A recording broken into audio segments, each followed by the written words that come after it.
جو لوگ صحابہ کرام کو گالیاں دیتے ہیں، یہ پورا ایران کا ملک اور اس کے حواری حزب اللہ نام سے تنظیمیں جو بنائی جاتی ہیں، یہ سب کون ہیں؟ صحابہ کرام کو دھرنے سے گالیاں دینے والے، ایسا ابو بکر صدیق رضی اللہ عنہ، عمر فاروق رضی اللہ عنہ کو گالیاں دینے والے، ایسا رضی اللہ عنہ کو گالیاں دینے والے، یہ اپنے آپ کو مسلمان کہتے ہیں؟ یہ شیعہ، یہ رافضی، یہ صحابہ کرام کو گالیاں دینے والے۔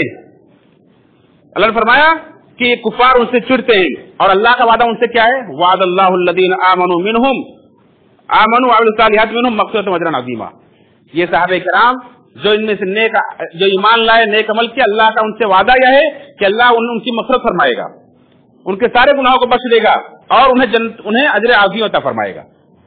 یہ اللہ کا ان صحابہ کرام سے وعدہ ہے۔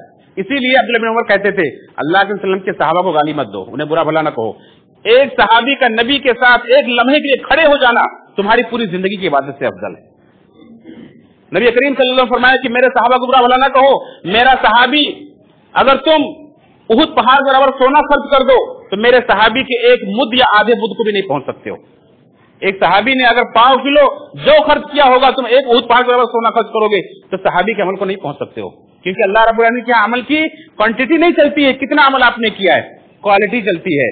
ایکم احسن عملا، تم میں سے اچھا عمل کرنے والا ہے کون ہے، اور صحابہ کرام سے بہتر عمل کرنے والا کون ہو سکتا ہے؟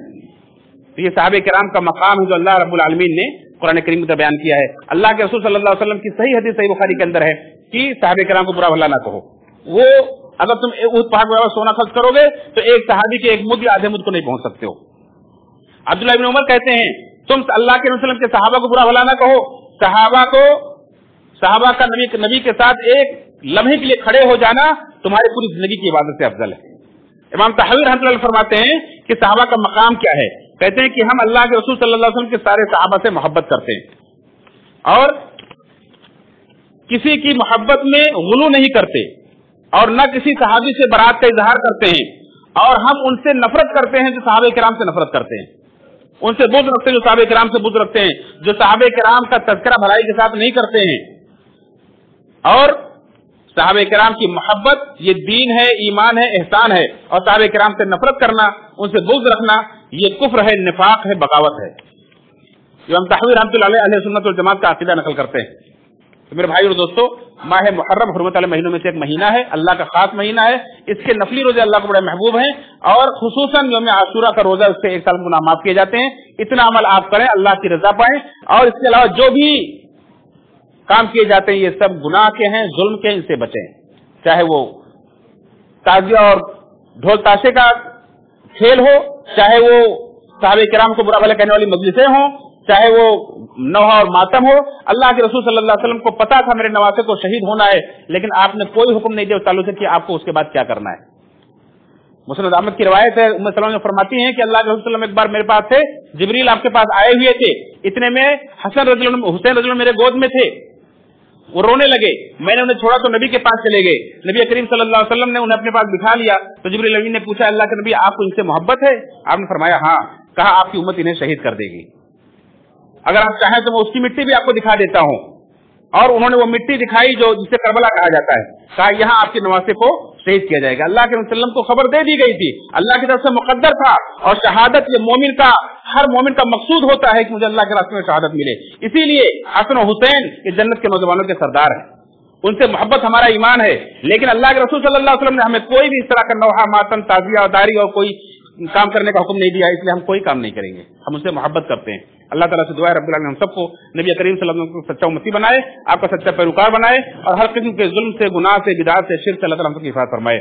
آمین تقبل یا رب العالمین۔ ان اللہ وملائکته یصلون علی النبی یا ایھا الذین آمنوا صلوا علیہ وسلموا تسلیما۔ اللهم صل علی محمد وعلی محمد کما صلیت علی ابراہیم وعلی ابراہیم انک حمید مجید۔ اللهم بارک علی محمد وعلی محمد کما بارکت علی ابراہیم وعلی ابراہیم انک حمید مجید۔ عباد اللہ رحمکم اللہ، ان اللہ یأمر بالعدل والإحسان وإیتاء ذی القربى وینہی عن الفحشاء والمنکر والبغی یعظکم لعلکم تذکرون۔ اذکروا اللہ یذکرکم وادعوہ یستجب لکم ولذکر اللہ اکبر۔